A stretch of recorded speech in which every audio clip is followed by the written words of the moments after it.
Caitanya Shri Advaita Gadadhar Srivasadi Gaura Bhakta Vrinda Hare Krishna Krishna Krishna Hare Hare Hare Rama Rama Rama Hare Hare. So we're going to continue reading from Srimad Bhagavatam. We are on Canto 7. We are in chapter 4. Today we are going to read text 43 onwards.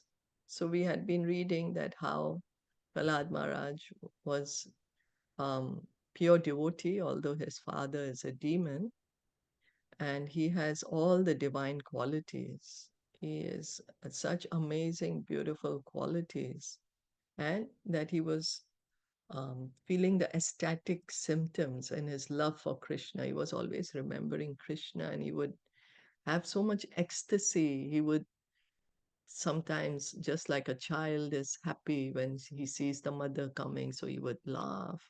Or when the child is sad when he sees the mother gone, so Prahlad Maharaj would cry, because he was in that mood of a child to a parent with Krishna.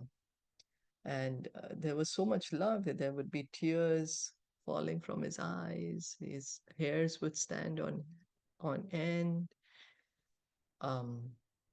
So you can see that it was not, although the father is such a demon, the Bhakt Prahlad Mahabhagavat, he's been called a Mahabhagavat because he has so much ecstatic love for Krishna.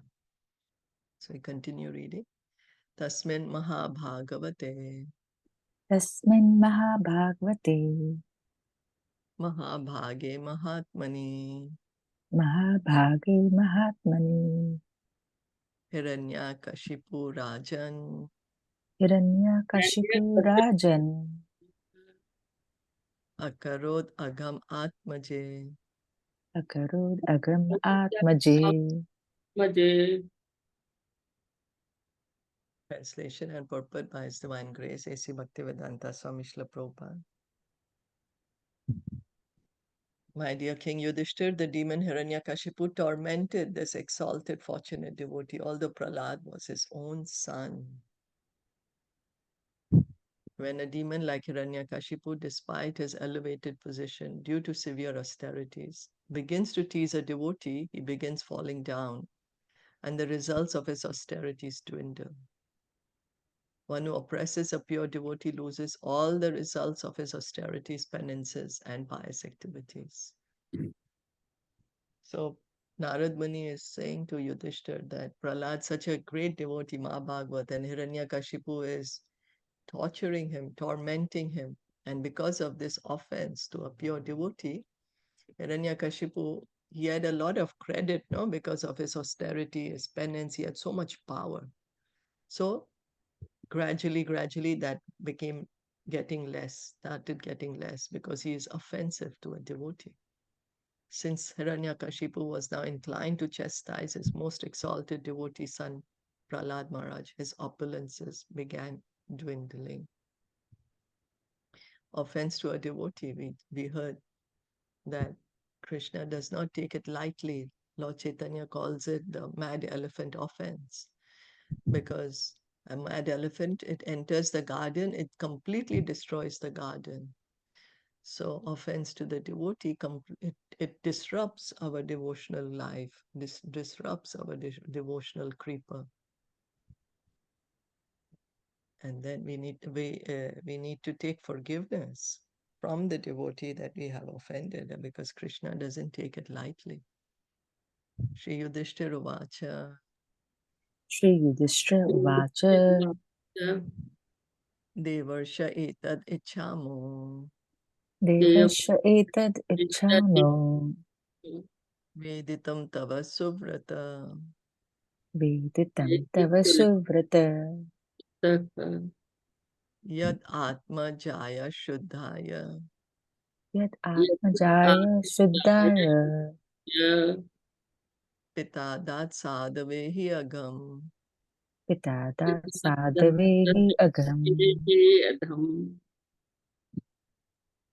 Maharaj Yudhishthira said, O best of the saints, among the demigods, O best of spiritual leaders, how did Hiraṇyakaśipu give so much trouble to Prahlad Maharaj, the pure and exalted saint, although Prahlad was his own son? I wish to know about this subject from you. To know about the Supreme Personality of Godhead and the characteristics of his pure devotee, one must inquire from authorities like Devarshi Narad. One cannot inquire about transcendental subject matters from a layman. So Srila Prabhupada is giving a very important instruction here. Who shall we inquire about spiritual matters from? From the spiritual leaders, from the pure devotees. Just like we need some consultation in legal matters, we go to a legal lawyer, we go to a professional lawyer. We have some health ailments, we go to a professional doctor. Similarly, spiritual inquiries should be directed to the pure devotee. As stated in Srimad Bhagavatam 3:25-25, Satam prasangan mama virya samvido bhavanti hritkarna rasayana katha. Only by association with devotees can one authoritatively understand the position of the Lord and his devotees. Because the devotee understands the position of the Lord. The devotee understands the position, the mood of the devotees. So the pure devotee can explain to us the pastime in a correct manner. A devotee like Narad Muni is addressed as Suvrata. Su means good and Vrata means vow. Thus, the word Suvrata refers to a person who has nothing to do with the material world, which is always bad. Prabhupada would say, there's nothing good or bad in the material world. It's all bad. We say, oh, this is good, this is bad. Prabhupada would say everything is bad. Why? Because we shouldn't be here in the material world. We should be in the spiritual world. We are trying to make ourselves comfortable in the material world instead of understanding.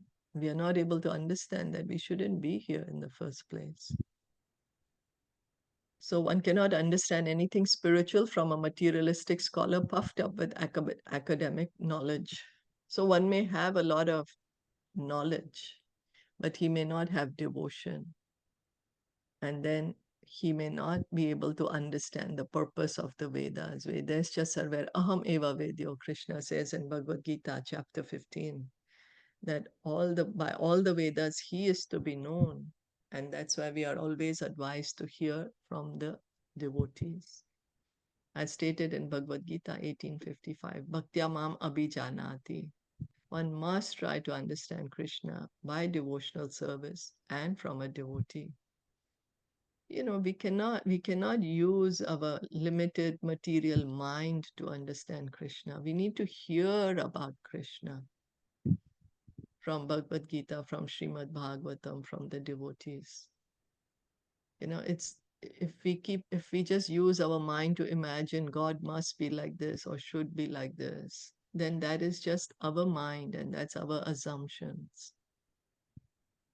So to understand God in truth, we need to hear from Bhagavatam, Bhagavad Gita from the devotees. Therefore, Yudhishthir Maharaj was quite right in wanting to learn further about Prahlad Maharaj from Sri Narad Muni.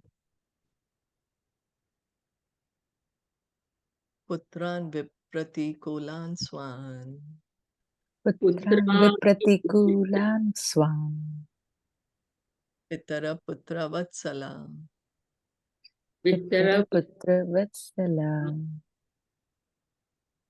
Upalabhante shikshartham. Upalabhante sikshartham. Naivagam aparo yatha. Naivagam aparo yatha. A father and mother are always affectionate to their children. When the children are disobedient, the parents chastise them, not due to enmity, but only for the child's instruction and welfare. How did Hiraṇyakaśipu, the father of Prahlad Maharaj, chastise such a noble son? This is what I'm eager to know. So Yudhishthir Maharaj is like, what happened? Prahlad, such a great devotee, we are hearing his divine qualities. is Bhagavad, exalted personality. And he has no enemies. He's seeing everyone equally. And why is his father tormenting him like that? Yudhishthira Maharaj is not able to understand how could a parent torment his own child. Usually parents will chastise their children, but that's just to keep them out of mischief. No parent wants to cause harm to the child. So Yudhishthira Maharaj wants to know what happened. And we were hearing in the earlier verses, the Prabhupada is saying to hear from the devotee about spiritual matters. What do you think? Makes sense, right? To hear Yes. from the right? Because imagine we have a disease and then we don't go to the professional, we don't go to the expert, and we try to do what other laymen tell us. We may end up in more problems than where we started. Kim uttanu vashan sadhums Kim Kima uttanu vashan sadhums tadrashan gurudevatan tadrasham gurudevatam etat kautuhalam brahman etat kautuhalam brahman asmakam vidhama prabhu asmakam vidhama prabhu pitu putraya yadvesho pitu putraya yadveshu maranaya prayojita. maranaya prayojitaha. Maharaj Yudhishthir further inquired, how was it possible for a father to be so violent toward an exalted son who was obedient, well behaved, and respectful to his father? O Brahmana, O Master, I have never heard of such a contradiction as an affectionate father's punishing his noble son with the intention of killing him. Kindly dissipate our doubts in this regard. In the history of human society, an affectionate father is rarely found to chastise a noble and devoted son. Therefore, Maharaj Yudhishthir wanted Narad Muni to dissipate his doubt. Thus, in the Bhaktivedanta purports of the 7th canto, 4th chapter of the Srimad Bhagavatam entitled Hiraṇyakaśipu terrorizes the universe. So Yudhishthira Maharaj is quite disturbed. It's quite disturbing to hear, right? That a father wants to kill his own child. And that also a child who is so respectful, so noble. Chapter 5, Prahlad Maharaj, the saintly son of Hiraṇyakaśipu. Prahlad Maharaj did not carry out the orders of his teachers, for he was always engaged in worshipping Lord Vishnu. As described in this chapter, Hiraṇyakaśipu tried to kill Prahlad Maharaj, even by having a snake bite him and by putting him under the feet of elephants, yet he was unsuccessful. So Srila Prabhupada is just giving us a brief summary of this chapter. We'll continue reading. Hiraṇyakashipu's spiritual master, Shukracharya, had two sons named Shanda and Amarka, to whom Prahlad Maharaj was entrusted for education.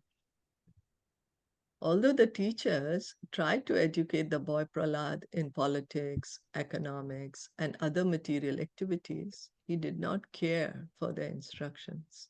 Instead, he continued to be a pure devotee. Prahlad Maharaj never liked the idea of discriminating between one's friends and enemies. Because he was spiritually inclined, he was equal toward everyone.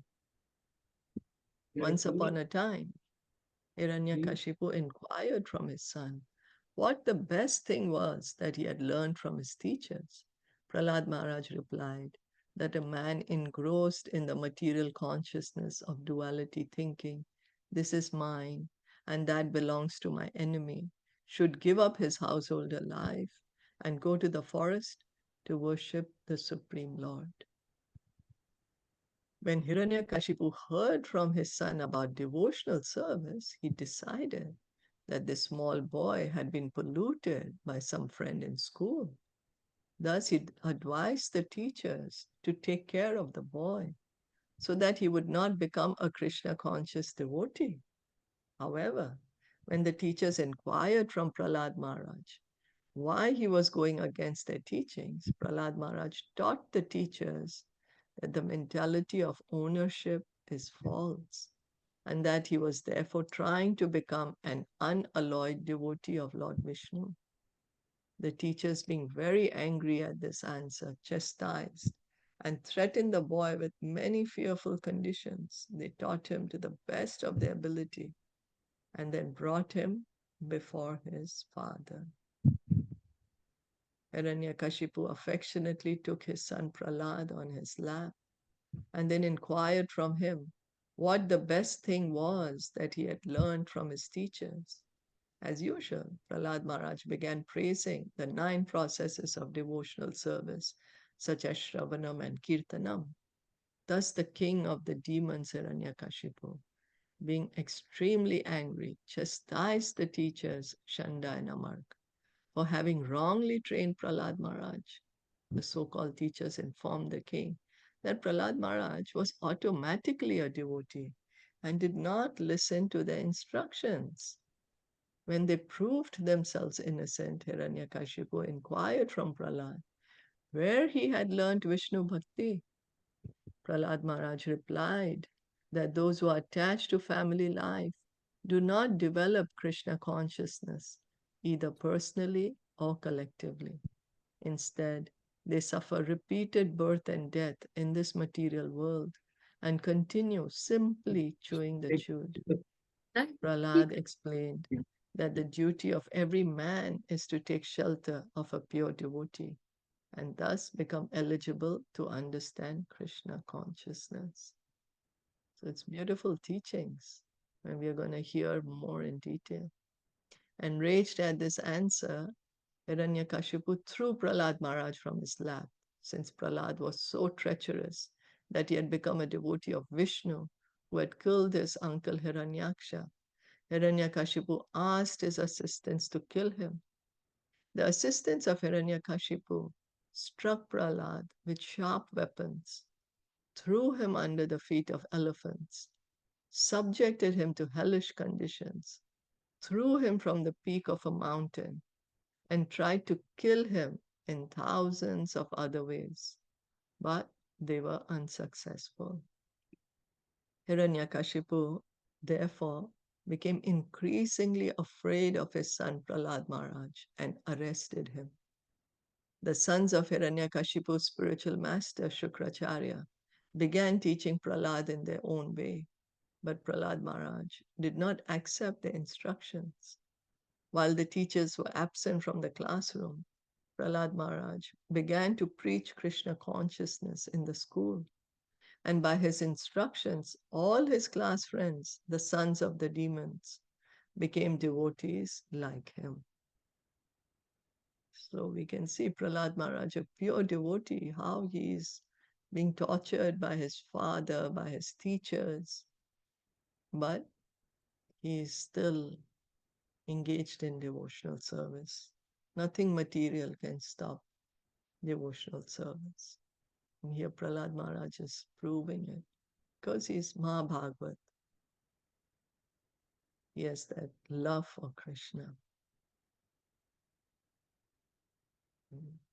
Srinarada Vacha, Shri Narada Vachan, Orohityaya Bhagavan, Paurahityaya Bhagavan, Rita Kavaya Kilasure, Vita Kavya Skulasure, Chandamarko Sutotasya, Chandamarko Sutatasya, Daitya Raja Grahantike. Raja Grihantaki. The great Saint Narad Muni said the demons, headed by Hiranyakashipu, accepted Shukracharya as their priest for ritualistic ceremonies. Shukracharya's two sons, Shanda and Amarka, lived near Hiranyakashipu's palace. The beginning of the life story of Prahlad is recounted as follows. Shukracharya became the priest of the atheist, especially Hiranyakashipu, and thus his two sons, Shanda and Amarka, resided near Hiranyakashipu's residence. Shukracharya should not have become the priest of Hiranyakashipu because Hiranyakashipu and his followers were all atheists. A Brahmana should become the priest of a person interested in the advancement of spiritual culture.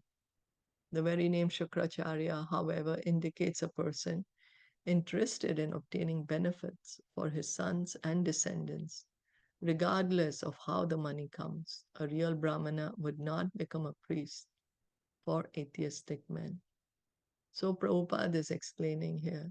Narad Muni is saying that Shukracharya, he became the priest of the demons, Hiranyakashipu. So Hiranyakashipu is an atheist. He wants to kill God. That's why he is a demon. That's why he is atheist. Prabhupada is explaining that a Brahmana should not have taken up the position of priesthood of Hiranyakashipu. And then what is the name Prabhupada explaining? Shukracharya, what does it mean? One who is interested in obtaining benefits for his sons and descendants, Yeah. regardless of how money comes. Yeah, so he's not concerned how I'm earning the money, whether there's people I'm helping, what activities are they doing. And what were the names of his sons who became the teachers of Prahlad? Shanda and Amarka. Chanda and Amarka. Yeah. Tauragya prapitam balam Tauragya prapitam balam prahaladam navaikovidam prahaladam nayakovidam pathayam asatu pathayan pathayam asatu pathayam anyamscha surabalakan. anyamscha surabalakan.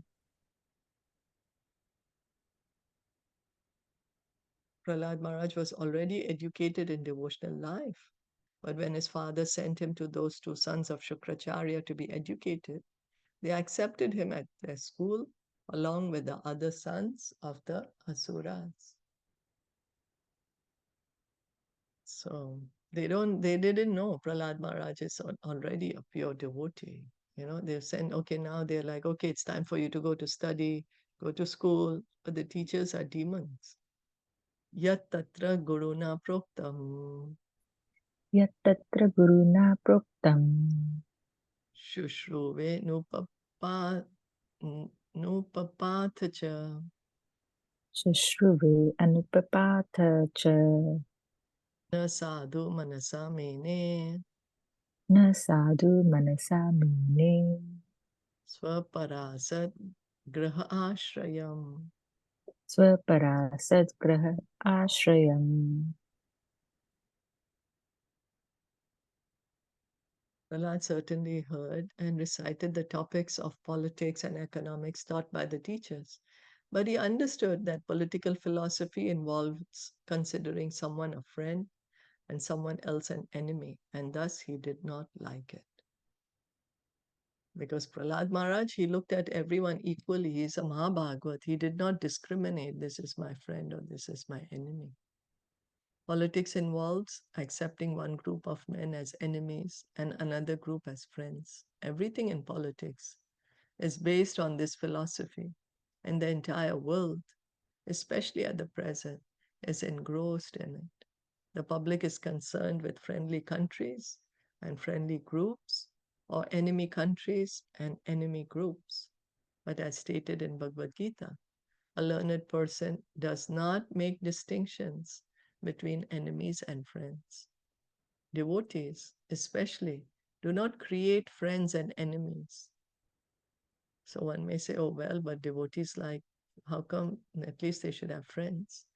Now, The devotee sees that every living being is part and parcel of Krishna. Mamaivaamsho jiva bhuta. Therefore, a devotee treats friends and enemies equally by trying to educate them both in Krishna consciousness.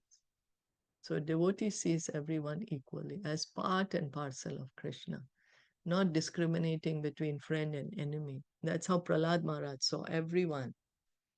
And that's how he was so peaceful. He was not fearful at all. He was not saying, oh, this group are my friends, this group is my enemy. Of course, atheistic men do not follow the instructions of pure devotees, but instead consider a devotee their enemy. A devotee, however, never creates a situation of friendship and enmity. So a pure devotee gives this knowledge to everyone. But someone may think that the pure devotee is my enemy. But pure devotee has no enemy. Like Yudhishthir Maharaj had no enemies. Duryodhan was taking him as his enemy, but Yudhishthir Maharaj did not take him as his enemy. Although Prahlad Maharaj was obliged to hear the instructions of Shanda and Amarka, he did not like the philosophy of friends and enemies, which forms the basis of politics. He was not interested in this philosophy. Is that okay? Yes, and so true. It's very funny. I went for the seva on Guru Purnima day in the morning, and few of the ladies who volunteered to uh, do the vegetable cutting, they were allowed first for the Mahaprasad also. Uh, the other devotees who were there, they had to wait for the volunteers to take the Mahaprasad. So we were all in the same group of, vegetable cutting and then going to the mandir and then sitting there to listen to the lecture. And after the lecture and aarti and everything, we went down for Mahaprasad. We were in the same group and all of them were around us. And it was very funny after we finished everything until we were there was a little bit of disturbance amongst them while sitting and getting their seat. And but still it was very quiet and it was okay. But the moment we went down, Shilpa, for the prasad, oh my God, they they all forgot they are they are, they have to, be, like a devotee, very quiet and just follow the cue and all. But we started, complaining, oh, she's the senior citizen and she needs to be ahead. And they started speaking rudely to each other and trying to, push others to go at the back and let them be in front because they wanted to, get their prasad at first. But, usually when these things happen, Shilpa, at other places, you feel so disturbed what's happening. But here, I was feeling it's so funny. They all in the temple, to me they look like Radhas. I was smiling at them that how come they can be doing that. It's so funny looking at them. I was looking and I was not getting angry, but I was just smiling at, oh, how are these, looking looking the same, but they all are the same, but they behave differently.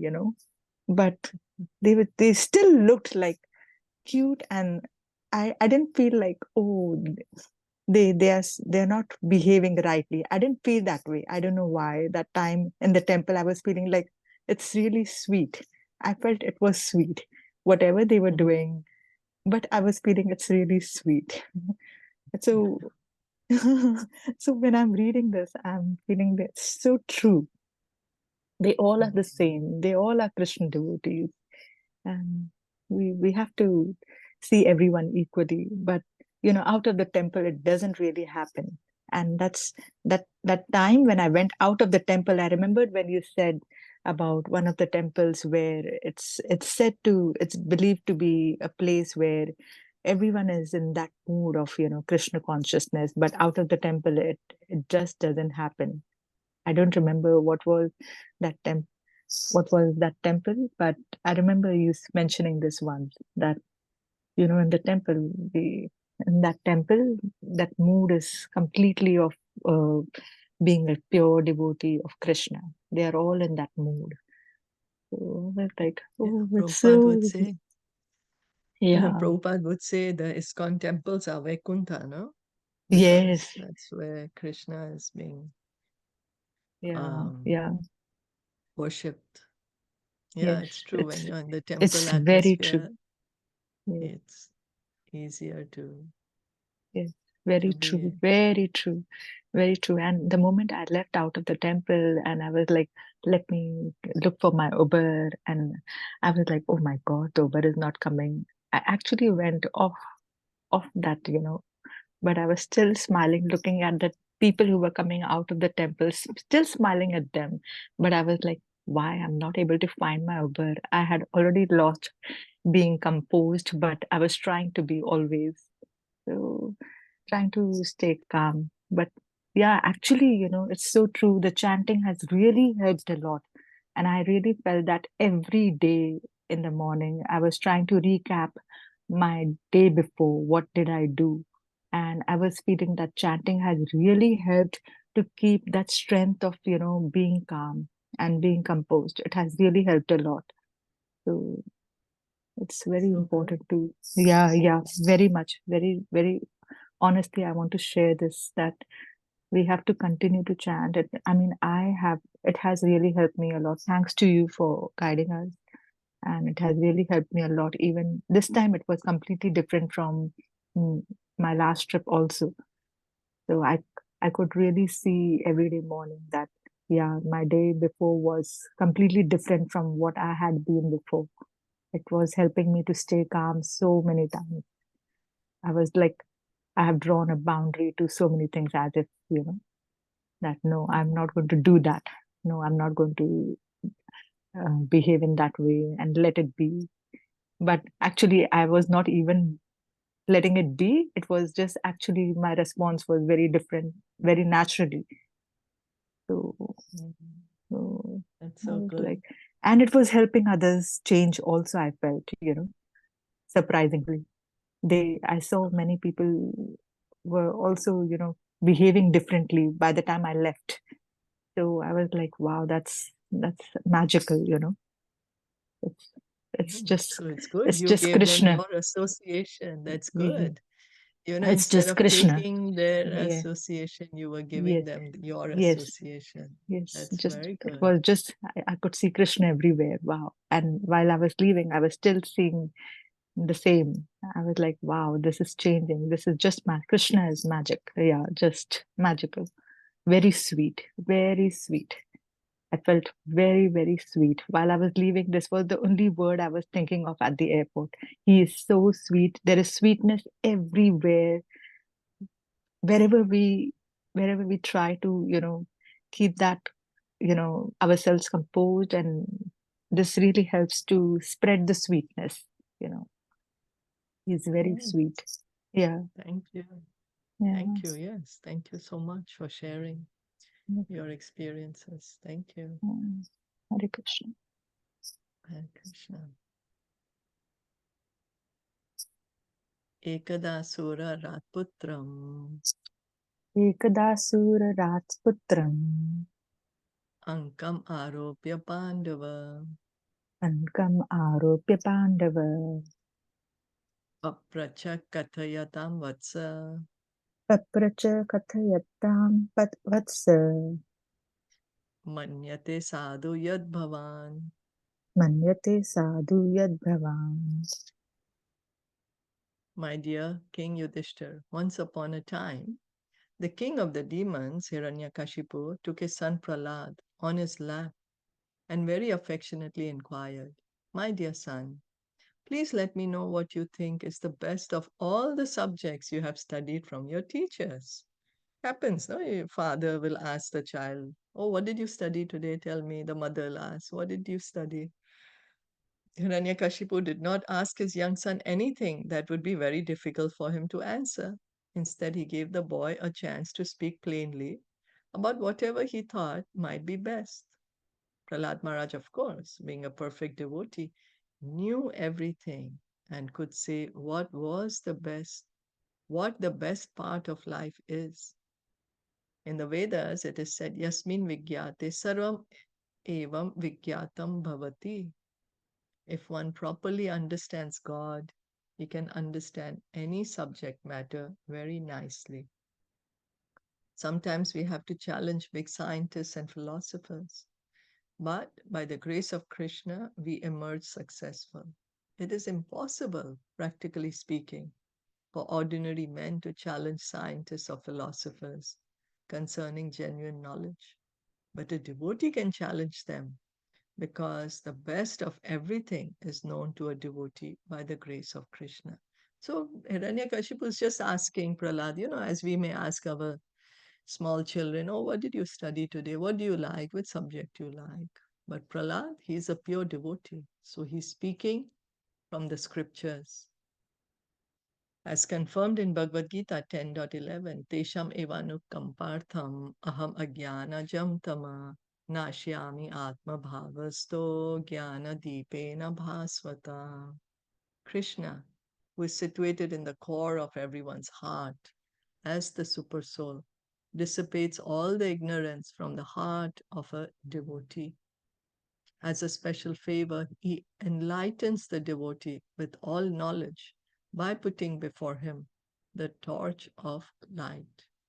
So, Krishna, he is there in our heart. By his mercy, he enlightens the devotee. He gives knowledge to the devotee. He says, I give to those who are constantly devoted to serving me with love, I give the intelligence by which they come to me. And he's saying in Bhagavad Gita that I'm the one who's removing the ignorance. He says that Sarvasya chaham hridi sanivishto matasmritir jnanam apohanam cha, that from me come remembrance, knowledge, and forgetfulness. So Krishna in the heart, he gives knowledge to the devotee. He takes away the ignorance from the devotee's heart. Prahlad Maharaj therefore knew the best of knowledge, and when his father inquired from him, Prahlad gave him that knowledge. Prahlad Maharaj was able to solve the most difficult parts of problems because of his advanced Krishna consciousness. Therefore, he replied as follows. So Prahlad Maharaj is he's pure devotee. Mahabhagavat we were hearing, how he has so much love for Krishna. So his consciousness is Krishna conscious. He's not materially absorbed at all. So we'll stop here for today. Continue reading tomorrow. Did you have any other comment, question? No, good. Good. Okay. Srimad Bhagavatam ki jai, Shla Jai, Prabhupada ki jai, Jai, Gaur Bhakta Vrinda ki jai. Hare Jai. Krishna.